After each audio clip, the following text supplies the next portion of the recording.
see, it's all a part of God's plan. And I say, well, I won't use the language that I say in response to that on this show, but it's... You can go ahead and say it's bullshit, man, if you want to. It's all right. It's becoming our catchphrase, honestly.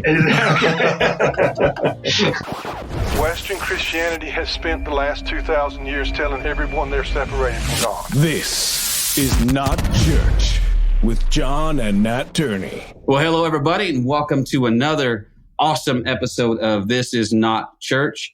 I am your host, Nat Turney. With me, as always, is my brother, John. Say hi, John. Hello, everybody. Thank you for not doing the hi, John thing again. I thought you might do it like one more time, just for giggles, but you're like, no, I won't. I won't play your game. Okay, fine. So don't play my game. That's fine. Hey, we have an awesome guest with us today. And I'm super excited. I've been wanting to talk to this guy for a while. And so I'm super happy that he's here. This is Thomas Jay Oord, PhD. This guy's a theologian, a philosopher, a scholar of multi-disciplinary studies. Oord directs the Center for Open and Relational Theology and doctoral students at Northwind Theological Seminary.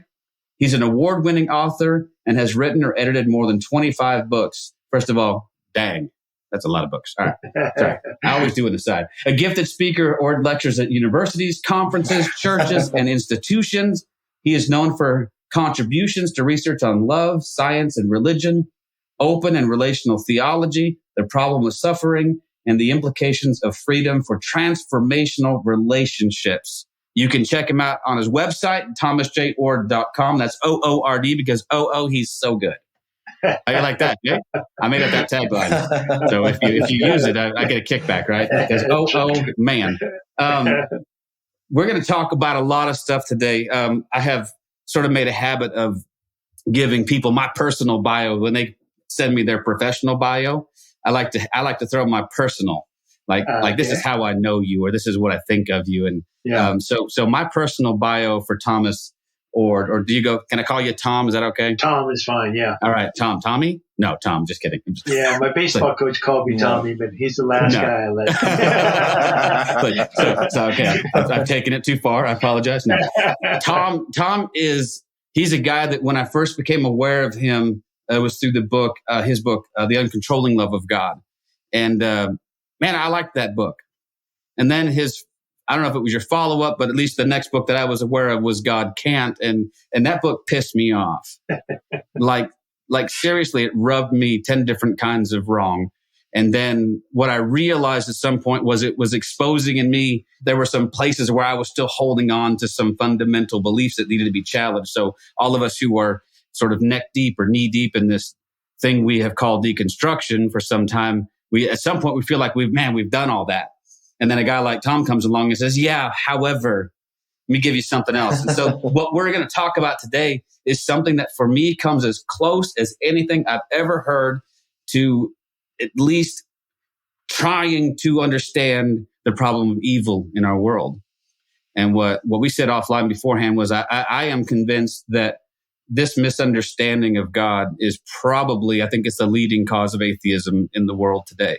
Because there's just so much disconnect between the God we all as Christians say that we follow and the existential reality we deal with on a day-to-day. So I just want to welcome Tom and say hello. Hey, Tom, welcome to the show, man. Hey, thanks so much for inviting me. I'm looking forward to this.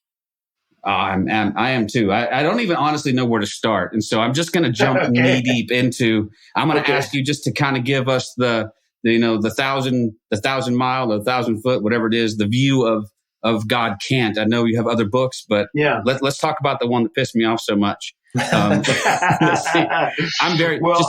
Give us an overview, man. Yeah. Well, as you said, I'd written this book, The Uncontrolling Love of God, in 2015. It's published by an academic press, and it was very well received. But a lot of people said, I love the message of this book, but I need a book I can give to my mother or my sister or my uncle that's more readable. And there were some additional ideas I really thought needed to be included in The Uncontrolling Love of God. And so I thought, well, here's my opportunity to present a book at a level that you don't have to have a theology degree to understand. And I can address some of the unaddressed issues in The Uncontrolling Love of God. So God can't has 5 big ideas. The first one is the most controversial. It says that God simply can't single-handedly prevent evil because God's love is always uncontrolling and God always loves everyone and everything all the time.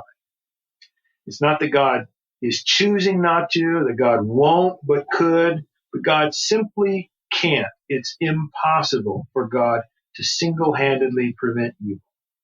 Secondly, I say that God is a God who feels pain and suffering, feels the suffering that we feel after we do, as a God who, is a fellow sufferer who understands what we go through. Third, I make the claim that God is actually trying to heal at all times and places, but can't heal single-handedly. So just like God can't control others to prevent evil, God also can't control us or our bodies or the environment or society to heal when things go bad. There has to be some kind of cooperation.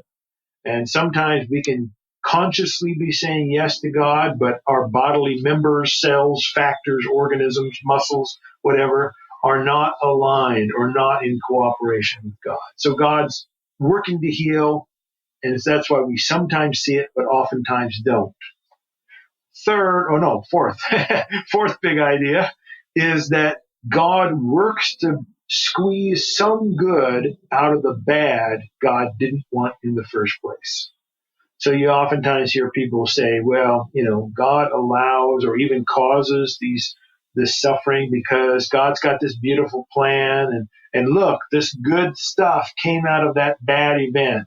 See, it's all a part of God's plan. And I say, well, I won't use the language that I say in response to that on this show, but it's, You can go ahead and say it's bullshit, man, if you want to. It's all right.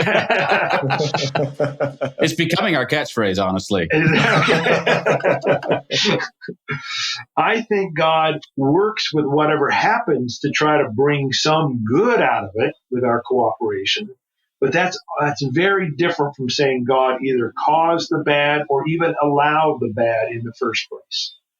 And then the fifth idea is also pretty radical. It says that God really needs our cooperation for love to win, the kingdom of heaven to come, whatever kind of language you want to put about a positive future. And some people will say, well, God invites us into the journey of, making our lives better and transforming the world or whatever. But they kind of assume God has the kind of power that, if we don't cooperate, God's just going to get the job done single-handedly. My view says, nope. Love can't win in its fullness unless we cooperate. God actually needs our cooperation. So those are the 5 big ideas. Which of those ideas would you say you get the most pushback on? I think I have a guess. But number 1. Yeah, the first one for sure. So number 1. So what I found interesting is the first time, even just reading the title, my religious hackles kind of went, a little bit like, okay.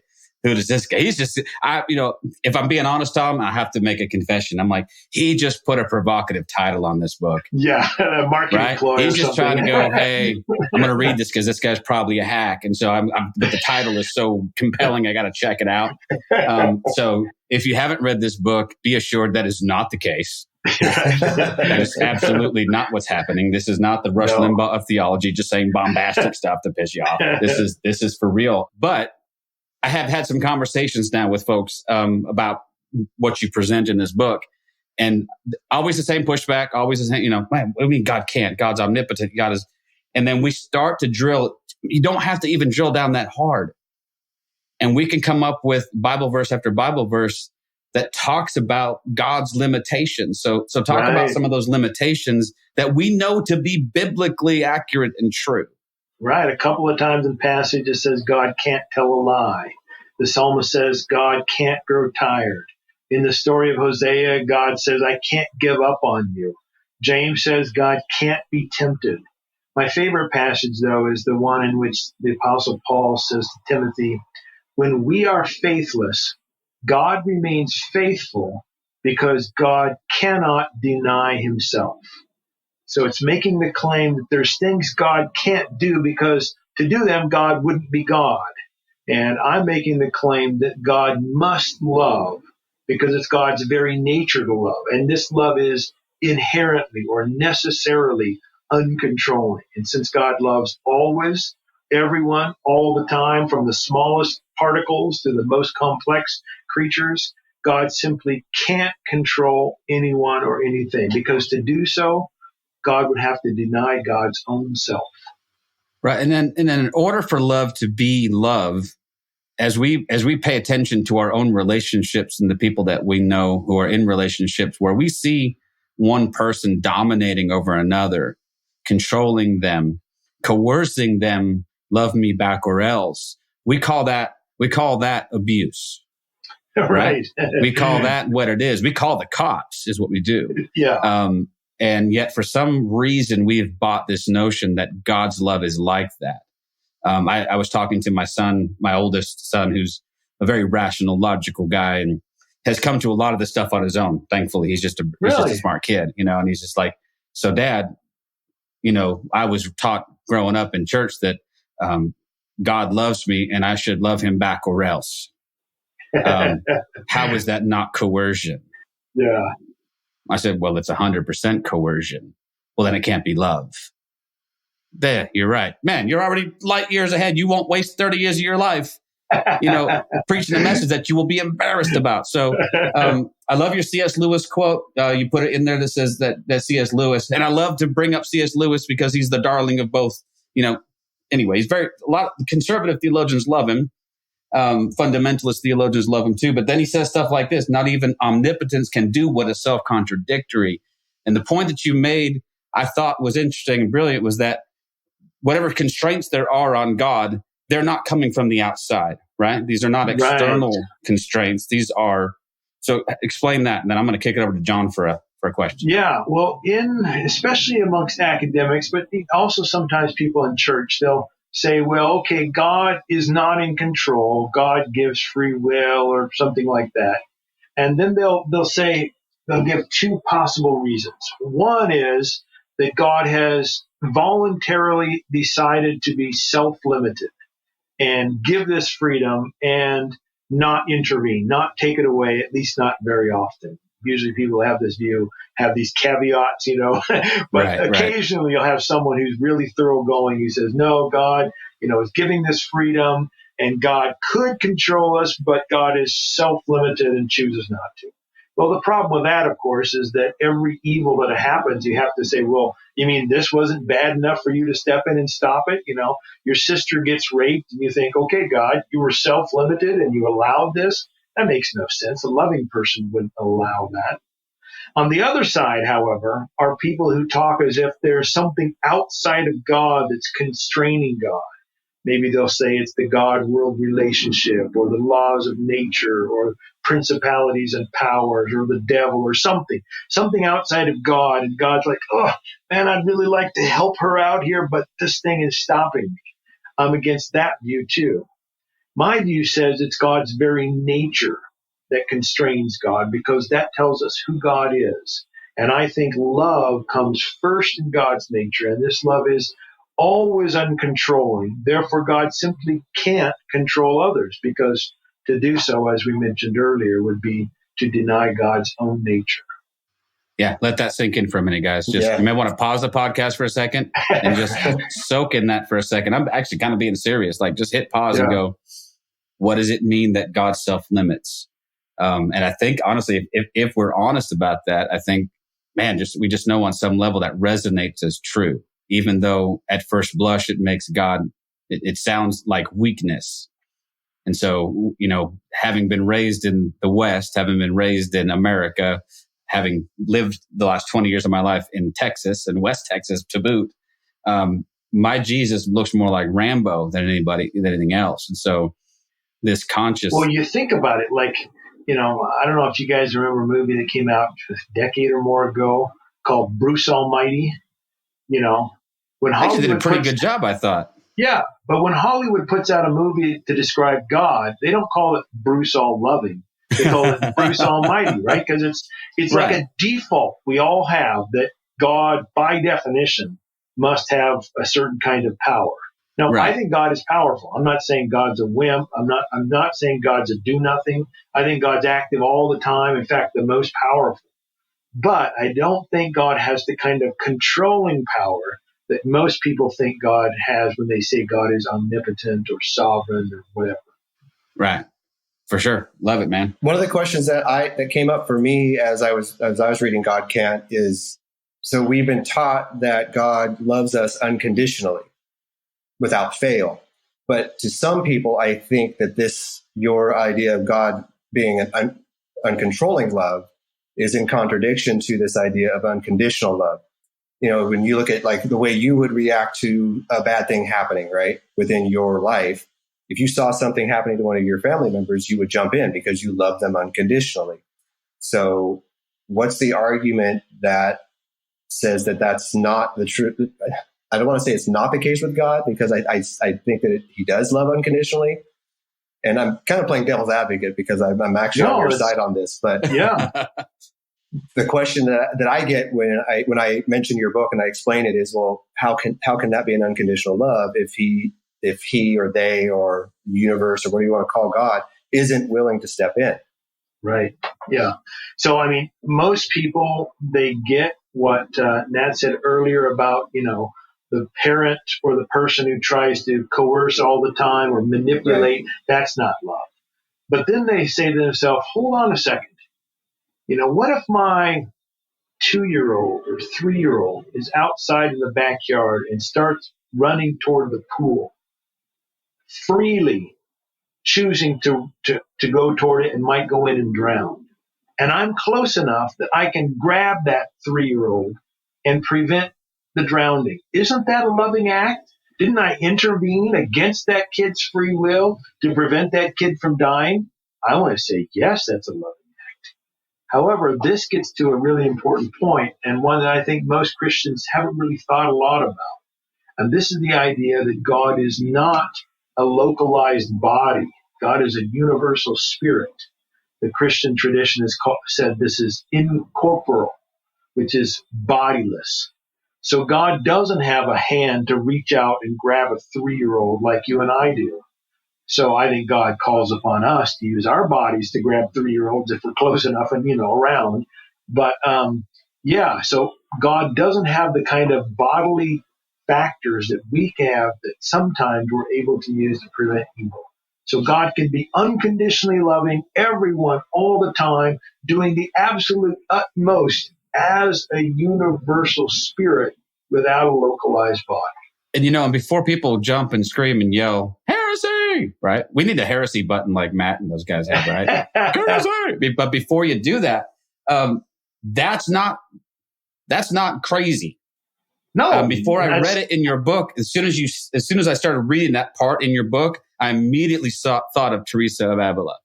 And I immediately thought of, because I have seen this in the churches I've attended and the places where I've spent time. And it's an especially sort of Catholic, Orthodox, very, old, traditional poem. I don't know exactly when Teresa of Avila lived, but, Middle Ages, I think. And I could be way wrong. So if I am, but, that her poem that says, Christ has no body but yours. Right. And I actually have it written down. Let's read this real quick because it's good. Christ has no body now but yours, no hands, no feet on earth but yours. Yours are the eyes through which he looks compassion on this world. Yours are the feet which he walks to do good. Yours are the hands through which he blesses all the world. Yours are the hands, yours are the feet, yours are the eyes, yours are his body. Christ has no body now on earth but yours. And we read that, we go, oh man, that's good. And then when you say it unpoetically, people go, heresy. So John's right. Yeah. Sometimes you can say something poetically you can't say through prose and not have people slap you, right? Well, sometimes people will also take that prayer and they'll affirm a kind of theology called deism, which is the idea that God created the world and is now kind of watching from a distance, eating popcorn, saying, hey, boy, look how things are going, screwing up right now. That pandemic is screwing whatever. Right.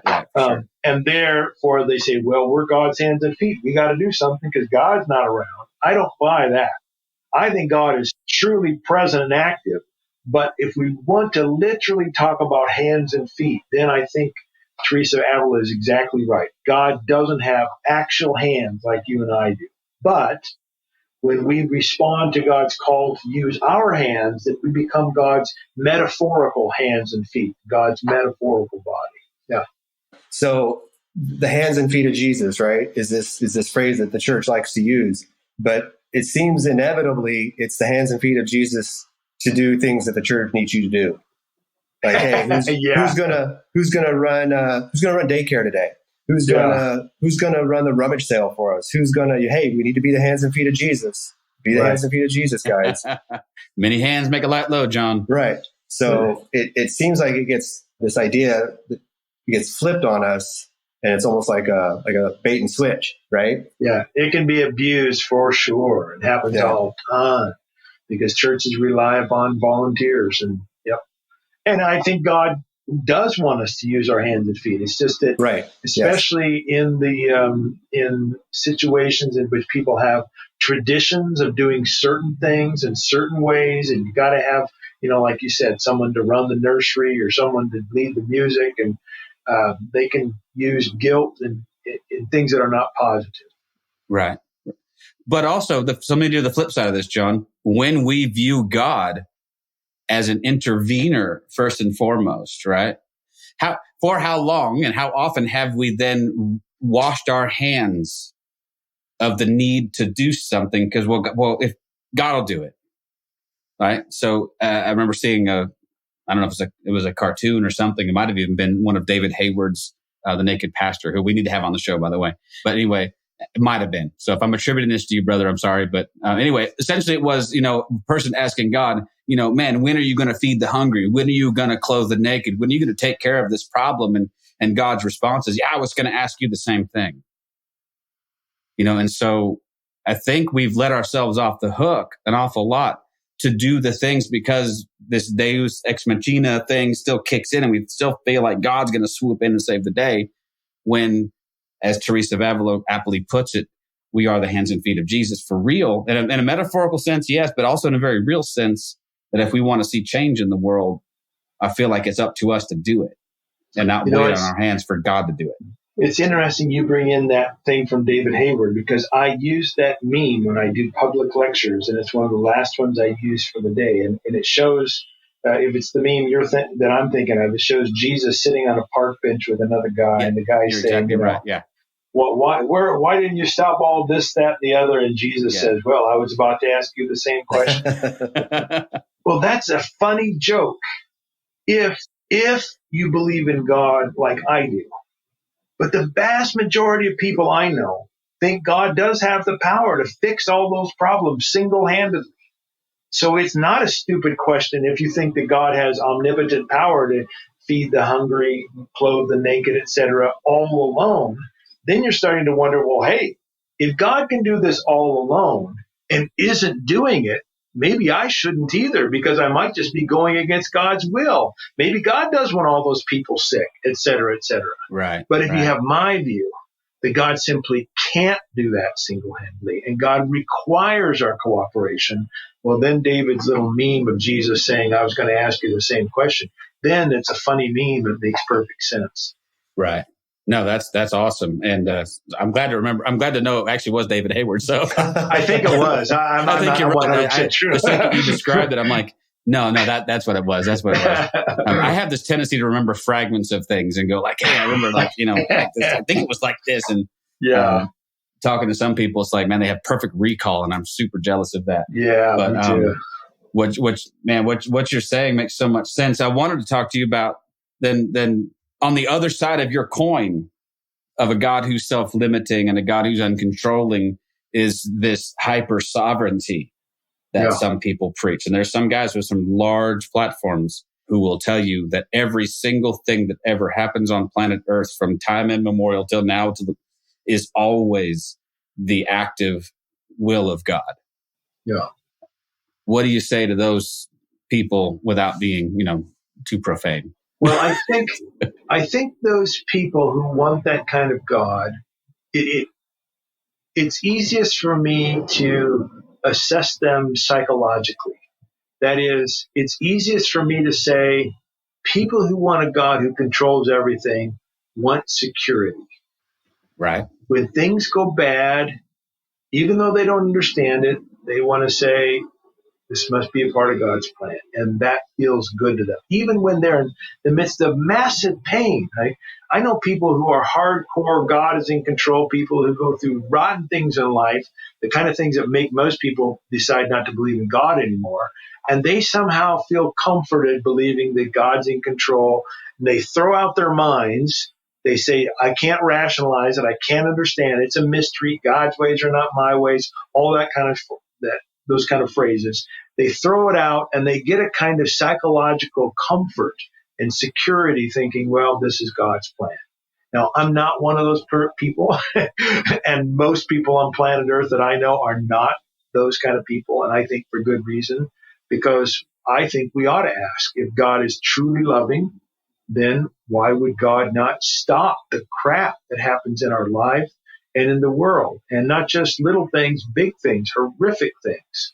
And the usual answer, even from sophisticated colleagues in the academy, theologians I hang out with, is usually some version of the mystery card. They reach into their back pocket, they plunk it on the table and say, boom, mystery. Yep, mystery. And I just want to say, come on. That's a cop-out, man. It is a cop-out, especially when they've got these really sophisticated arguments for other things about God. And I think, polls indicate what you said earlier is the case. The problem of evil is the number one reason atheists say they can't believe in God. It's number one.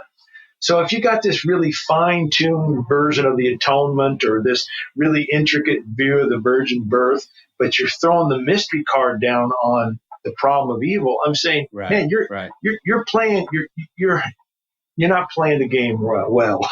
I'll just put it that way. Well, and you become like really easy pickings for any half intelligent atheist. Exactly. You don't even have to be that smart to go, yeah, none of that makes any sense to me. Your God is awful, actually. And I was an atheist myself once, so I have very strong sympathies for people who choose atheism in the name of intelligence. I respect that big time. I just don't think that's the only place you have to go. But yeah, I'm in the same place, and I have several of my friends are atheists. I have lots of, I don't even like to use that label because I'm not sure anymore what that really means. But I probably follow more people on Facebook and YouTube that are atheists because they could actually present a rational argument way more often than people like us. So, but I was going to ask John this because I want him to tell a little bit of his story real quick, just about, because he mentioned, well, through circumstances out of my control, I end up back in the church. But what happened was John shattered his leg in let's face it, John, a really dumb accident working on his house. And so I was unaware that while he's down with this injury and he's healing, that he's going through some of this process. Because we had stopped talking about religion for like 20 years, man. It wasn't fruitful. It wasn't constructive. And we wanted to stay friends. So we just didn't talk about it.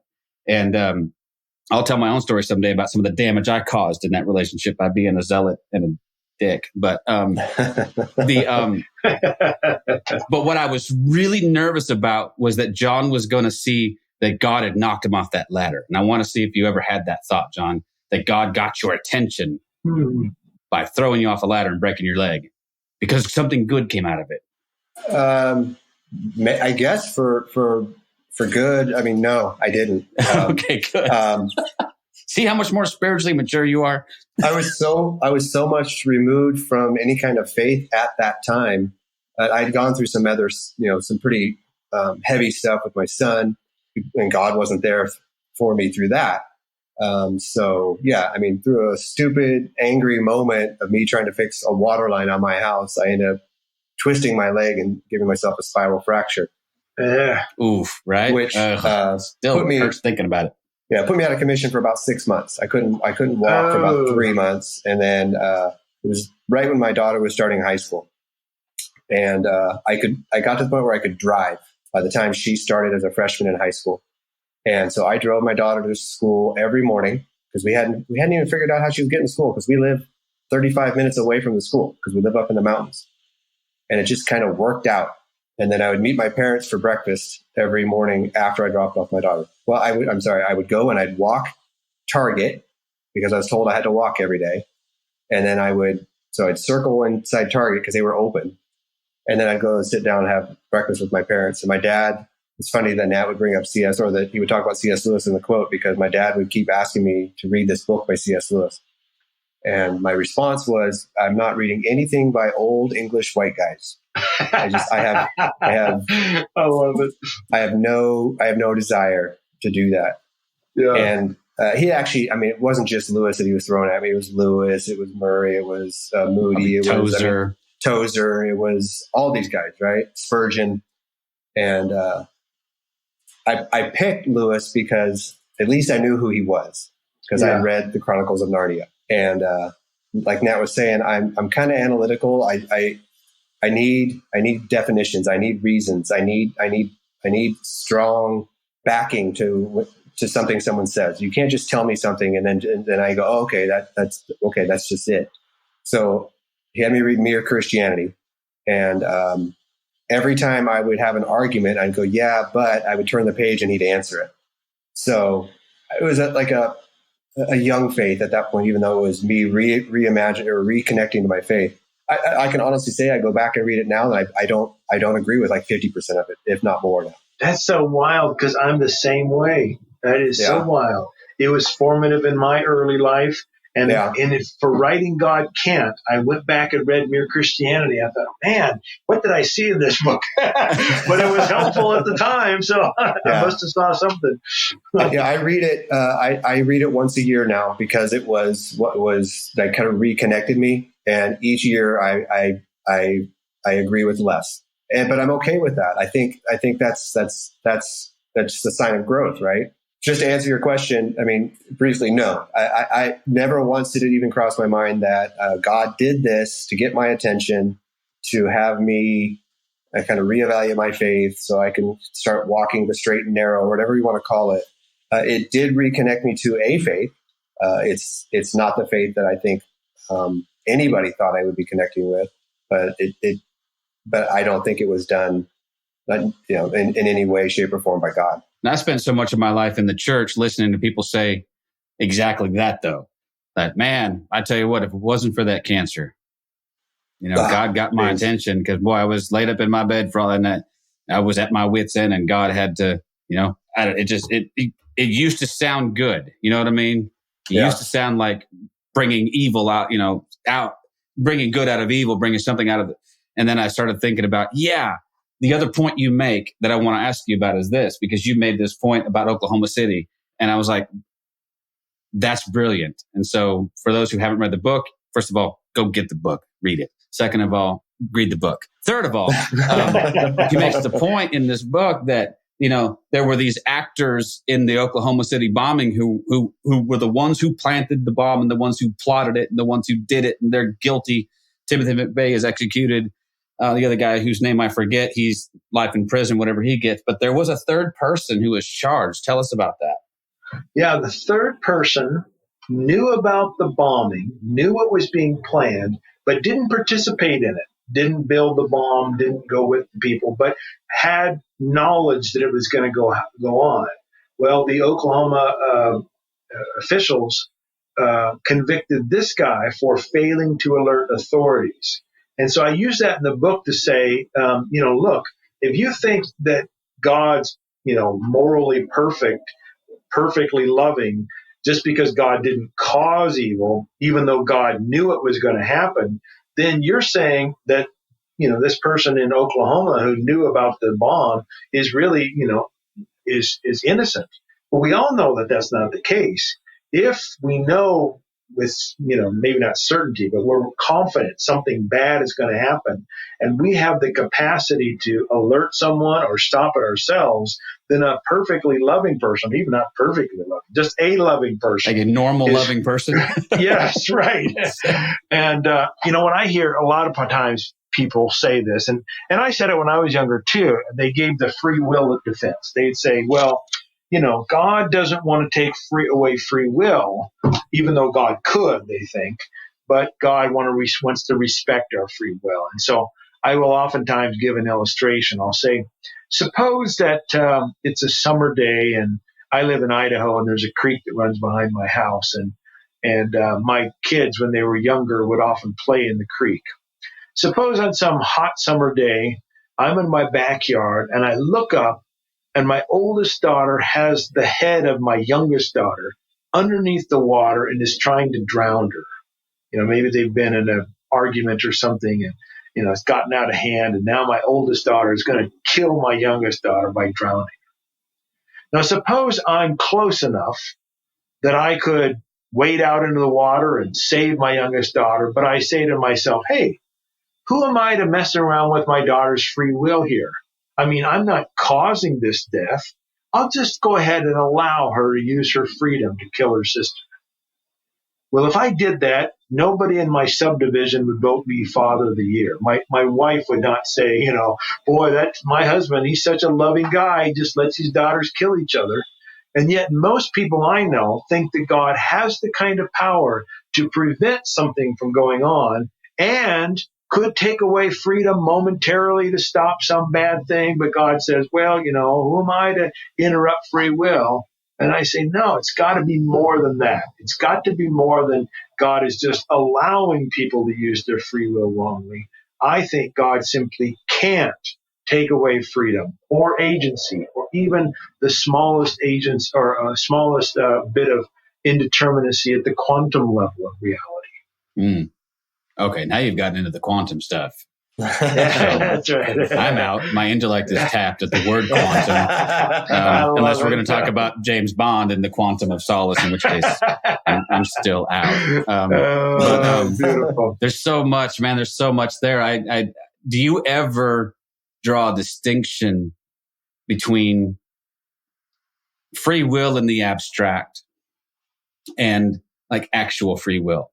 Like there are portions of our lives that I think are so weighted down with deceit and disillusionment that I wonder sometimes how free our choices really are.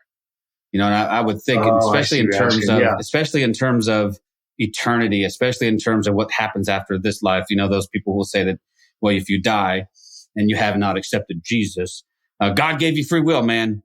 You chose hell. You chose this. And I wonder, I've had this talk with a bunch of people over the years, but at what point can we honestly say we've made a free will choice if the lenses we're seeing through are so jacked up and so messed up with all kinds of stuff? And particularly if you've come from say an abusive childhood or something of that nature. What do you think about that? I think we always have genuine but limited freedom. So we're not free to do anything. We're always constrained by our environment, by our biology, by our history, by our knowledge. All those kind of things reduce the kind of options we have moment by moment. But I do think we continue to have real options in the moment. And what is the most or best thing for some people to do might not be the best for other people to do because of other options these other people have in front of them. So I think we're genuinely free. Now, the question about the afterlife is one that I'm very, my view is, again, I was going to say unorthodox, but that's probably not the right word. At least so your view is orthodox. There you go. which is, as we've discussed, is the new heresy. That's right. So I like to think that there are basically three major ideas about the afterlife, and I want to propose a fourth idea. The most common one, the heaven and hell one, that God sends some people to eternal conscious torment. I just don't even think that's even a viable option. I don't think it's in the Bible. I don't think a loving God would do that. So, I just think the traditional idea of hell just makes no sense and no one should believe it. So I'm going to just take that one right off the table. Second one is annihilation. It says that, God is either going to resurrect everyone and then destroy the unrighteous, annihilate them, or God is only going to resurrect the righteous and just passively let the unrighteous stay dead. Right. So the sort of conditional immortality thing, right? Yeah. I don't like that view either because it sounds to me like God just gives up on people. God says, Jennifer, I gave her 3,987 chances. I'm not going to give her one more. And I think God's love is steadfast. It never gives up. It always hopes. So the annihilation view just doesn't make a lot of sense to me. Third view, usually called universalism, says, well, God's going to guarantee that everyone enjoys eternal life, bliss, heaven, whatever. I think the only way God can make that kind of guarantee is if God has the kind of power to do so. In fact, God would have the kind of power to force some people into a heavenly afterlife, even if they don't want to go. Which they would then experience as hell, right? Yeah, well, probably, yeah. But if God's got that kind of power in the afterlife, then God ought to use that power right here and right now to prevent genuine evil. So that doesn't make a lot of sense to me. It's more hopeful, obviously, but it doesn't make a lot of sense. My view, I call it the relentless love view. It says that God always, moment by moment, in everyone's life who's capable of responding, and when I say everyone, I mean other creatures, including not only humans, but other creatures as well. God always invites us to a life of love. There's always the invitation in this life and in the next, moment by moment, relentlessly. God is always offering us a life of love. And when we accept that in each moment, we enjoy the benefits of a loving relationship. If we reject it, God always invites again in the next moment. But there are just natural negative consequences that come from rejecting love. It's not like God's punishing us. It's not like God saying, well, you're saying no and I'm pissed at you. I'm going to, make you pay. None of that stuff. It's just that there are natural consequences from saying no to what's good. And I think God constantly, relentlessly, everlastingly invites everyone to that loving relationship. And I think there's the real hope that everyone will eventually say yes, but it's not the kind of guarantee that could only come if God had that kind of power to force people to say yes. Right. Well, you make a good point that if you could, then why wouldn't you intervene all the time in other places? Right. There's something you said in this book, and I think I just copied and pasted it into my notes. So God never intervenes because God is always already present. And so even maybe our sense of God's needing to intervene, it denotes a thought, or at least implies that we think at some point he withdrew. Right. And now he's going to come back. And then he withdrew. Now he's going to come back. Am I stating that? Am I stating that correctly? That's right. That's very well put. I think like in the average person on the street, their thinking goes something like this. I don't see God walking around anywhere. I don't always feel God. So maybe God comes and goes. In fact, sometimes even biblical language will give that impression. God disappeared or left the scene or something. And so the idea is, well, if God sometimes leaves, then maybe God has to intervene or interrupt, things to come in and do something. And I want to say, no, God's always already present. It's just always in an uncontrolled way. And we can't perceive God with our five senses. So we can't see God walking the dog on Sunday afternoon in the park. So then there's kind of the more academic argument, which is usually tied to a particular way of thinking about the laws of nature and science, which says, look, we have to have fully natural explanations for what's happening in the world. We wouldn't want to have a God who supernaturally jumps in every once in a while and does something. We have this, what we in philosophy we call this causal closure, that the world is a system of causes that are closed to any outside interaction. And I want to say to that view, no, God's always already present. So any kind of closure has to include God as a cause in it. So those are the two kinds of ways that people tend toward this kind of interventionist language. And I want to say we should just get rid of interventionist language. It doesn't help us. Well, the church doesn't help either, because the church does this, inviting God back into their place, in their presence, right? Or, invocations, right. Asking the Holy Spirit to come. We do it in song, we do it in sermon, we do it in prayer, and it's the if I understand it correctly, what you're saying is that's not necessary at all, because he's always there. He's never not there. Exactly what I'm saying. Yes. This has bugged me since I was in high school. I always thought this just was the wrong way to think about things. Come, Holy Spirit, come. Well, hold on a second. Holy Spirit's already here, and it's already been here. Here's another thing that bugs the heck out of me. Since I'm on a roll here of things that bug me. Bring it on, brother. I hate it every December when we start talking about the incarnation, as if God wasn't already around previous to Jesus coming on the scene and isn't already with us right now. I think God is always incarnate in all of reality, in all of life, especially incarnate in Jesus, yes, but always incarnate in the sense of being present and active in the world. And when we respond positively to God's presence, to God's call, then that hands and feet stuff that we've talked about earlier, but we then become vessels or reveal God's ways in powerful kinds of manners. But the incarnation, as if God did it one time 2,000 years ago in this Jesus thing, that bugs the heck out of me. I'm getting going now. I'm going to start preaching. All right. Yeah. Come on. Get riled up. I love it. So if I understand it correctly, then what you're saying is maybe Jesus is more of like I don't want to say a focal point, but something that we can point to and say, here is our connection to the incarnation of God. I want to say Jesus is our clearest picture of what God is like in terms of God's nature. So Jesus reveals God better than I do, for sure, better than snails do.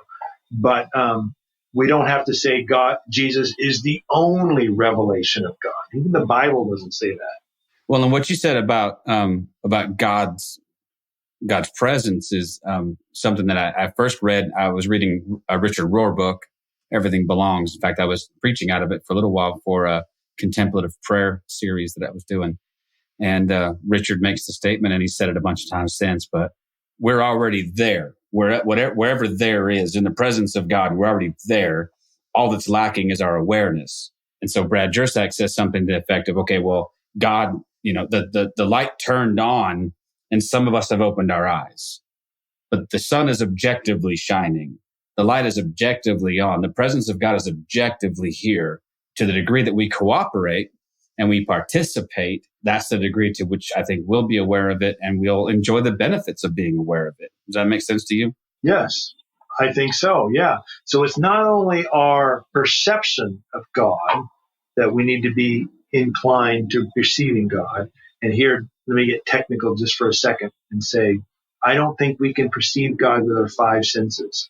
I don't think we actually hear God through our eardrums, or see God, or taste God, or smell God, or touch God. However, I do believe that we perceive God through non-sensory perception. And this involves a particular metaphysics or ontology that says we have a real interaction with God at a non-sensory level. So when we say we hear God's voice, we shouldn't have to think that it comes through our eardrums, but we have this impression, this intuition, this nudge, this, still small voice, all these kinds of language we use to talk about God acting in ways that we think God is telling us or nudging us or giving us some information. So those kinds of ways of talking about God being revealed are kind of perceptive in the sense of direct. But also, when we cooperate with what we think God is calling us to do and see others do it, then we have some visual ways of thinking about, okay, that person, John, just did a loving thing. I think God is the source of that love. John is cooperating. John is revealing God's love at work in the world. So then we can kind of use our five senses in that way. Wow. Yeah. Wow. I just got real articulate. Wow. No, that's good, man. That's good. You kind of mentioned talking about contemplative prayer. So, it kind of triggered a question I had, and that is, so with this idea of uncontrolling love, how does prayer fit in? Because, growing up, I actually just wrote a blog about certain types of prayers, but a lot of our prayers are us just asking God for things. And I can only speak for myself. I can't speak for anybody else, but I have very few moments where I can say God gave me anything I asked for. So I think there's something else going on. And but it kind of connects with prayer and miracles, I think. Yeah, I think so our listeners know that there's a variety of different kinds of prayers, but what we're talking about here is what most people call petitionary prayers. Right. As you said, God asking God to do something.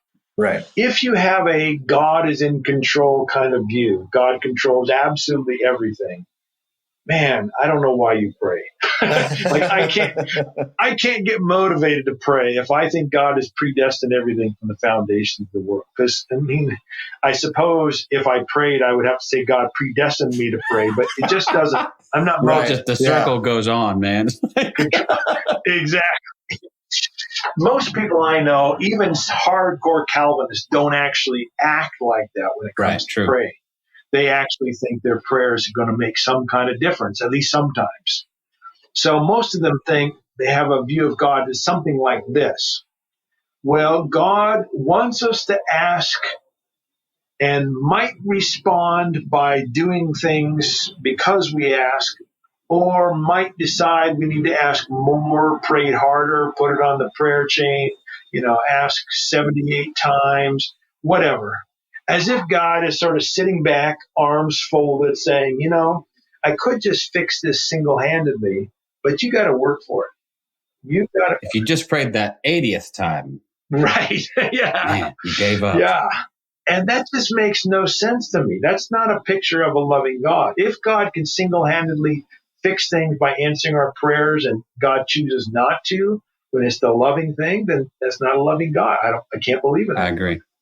So what I find is that people, especially in the more progressive Christian circles, they see the problems with the first two models, the God who either controls everything or sits back, arms folded, and doesn't act until we beg. And they go to a third model. And that's the model that says, well, prayer doesn't really change God. It only changes me. Now, I understand why people want to go that direction because of the problems of unanswered prayer and the theology of a God who's sitting back. But my proposal is a fourth model, and it actually says our petitionary prayers make a real difference. It assumes three things. First of all, it assumes that God is a relational God, that our actions have an effect upon God, that my prayer is an action and it can have an effect on God. It may sound strange to you and people who are listening to this to think that I have to say God is relational, but the majority of Christian theologians in history have denied that God is relational. Augustine, Aquinas, Luther, Calvin, they all said God is totally unaffected by what happens in the world. I think that's crap. And the Bible thinks that's crap. So I think God is affected by what happens in the world, and prayers are things that happen. Secondly, I think we live in an interrelated world. My activities affect my body and affect others and my environment, and so my actions affect others. Third, I think God experiences time moment by moment like we do. That means that my actions in one moment have an effect upon God, and in the next moment might open up new opportunities, new avenues for action, because God has new data or new information from my prayers and the rest of the world, etc., from the previous moment. It doesn't mean that my prayers somehow make God able to control some situation. I don't believe in controlling God. But I do believe that my actions can make a real difference to God and can affect the future because God is acting also moment by moment and acting in light of what has happened in the past. So That's my view of petitionary prayer. Yeah, that's interesting because I think I would bet you if you polled 10,000 Christians and posed a question that whether or not God exists inside or outside of time, they would all say, oh, no, he certainly transcends time. Yeah. So, and we have enough biblical proof text to, a day in his presence is 1,000 years elsewhere. We can talk about how time is a human construct. But I think you would say at the quantum level, even that's probably not true. There's an objective reality to time, and that any God that created that system must also be then on some level subject to the same system. Does that make sense? I mean, I'm not sure if I may be completely out in left field, but that's kind of where I feel like you're going with that. That's where I'm going. I'm what's called an open theist. I think the future is open for God. It hasn't yet been determined. In fact, God can't know it perfectly or exhaustively because it hasn't yet happened. And there's lots of biblical support for that view. It may surprise some people, but, more than 40 times in the Bible, God is said to repent, which is to have a change of mind. And I could tell tons of stories to illustrate this, but that's the basic idea. Yeah, I mean, I think I would agree with that. I mean, I've always had a hard time thinking, well, if God knows everything and knows the future, why do I even try? What's the point of trying? Exactly. I'm just gonna move forward doing what I feel like I'm supposed to do because God already knows I'm going to do it anyway. So I'm just going to be who I want to be. If that's me being messed up, that's me being messed up because God already knows that's going to happen. And so, think about it like this: if God knows that Jim is going to rape Jennifer, and God can't make a mistake, then there's nothing that can change Jim raping Jennifer. And therefore, it sounds like Jim really doesn't have the freedom not to rape Jennifer. Now, all of a sudden, you've got people doing horrific things, but since they weren't free to stop from doing them, how should we keep them or make them morally responsible? So the whole idea of genuine freedom, in my view, goes right down the toilet if you think that God knows everything that's going to happen in the future. I just don't think the future is knowable by anyone because it's not yet a thing. Well, with that in mind, and with the idea of prayer and the idea of miracles, I mean, is it more reasonable to ask or to say a prayer like maybe asking myself to be more present and more understanding? Sure. Because I think, like you were saying, that God cannot work alone, correct? So single-handedly determine things, right? Yeah. Right. So is it more responsible response or thought process to keep myself aware and in the moment to see those things that need my love, that need my connection, to need my help? So is that a more logical, not even a prayer, maybe even more like a meditation or a mindfulness? Either one works for me. I pray prayers like this often. I say, God, give me wisdom to know how I ought to love in this next moment or in this situation or in some conflict with my family, my wife, my coworkers, whatever. So I'm asking God to do something. So it's a real petitionary prayer, but I'm asking for information, for wisdom, for insight, whatever language you like there. I'm not saying, God, force my coworker to do what I want done, because I don't think God can force anyone to do it. Yeah, that's great. I mean, oh man, I feel like we just got started, like we're just getting going, man. I know. There's so much stuff that as you talk, it's like my notes just kind of went whatever. Well, let me say something real quick, because when John was asking about prayer, he quickly slipped in miracles.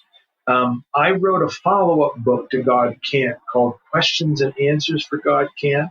And there's a whole chapter on prayer. So if you want to go deeper than what I've just said, right, you can look at that one.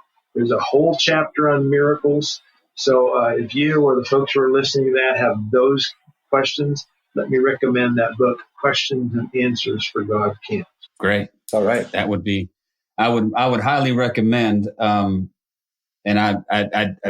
man, I guess it's time to maybe start thinking about shutting this down, but can I tell you, I don't want to. I really don't. I mean, every conversation we have, I always feel like, I could talk for.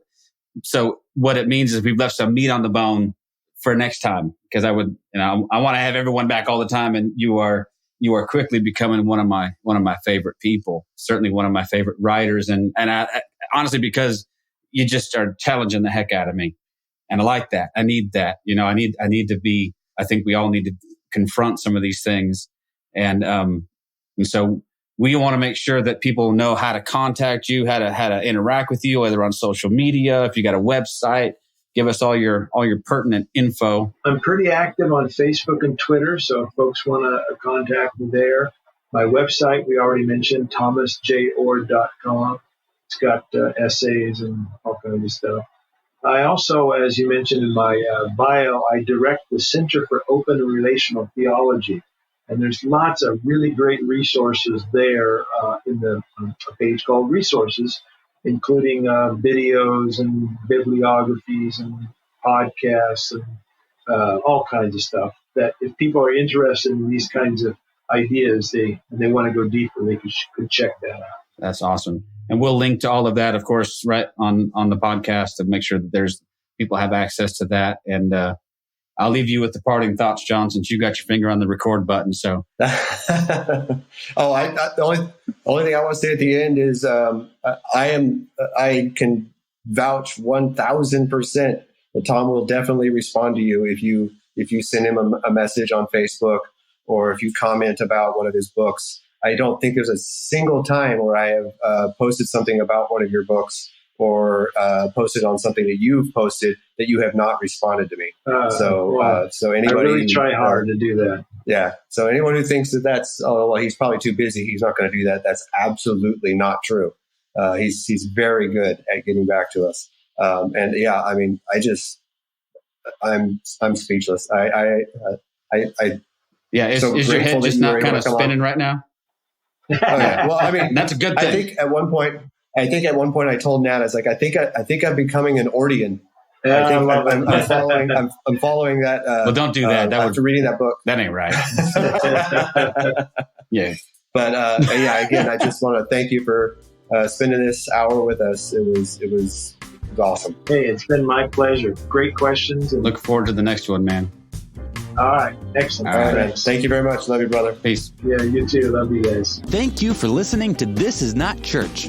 Be sure to rate and review the podcast on your platform of choice. If you would like to partner with us, visit patreon.com/thisisnotchurch, where you will receive exclusive content such as early access to episodes, videos of upcoming episodes, and live Q&A sessions. Be sure to check out our Facebook group or follow us on Twitter and Instagram.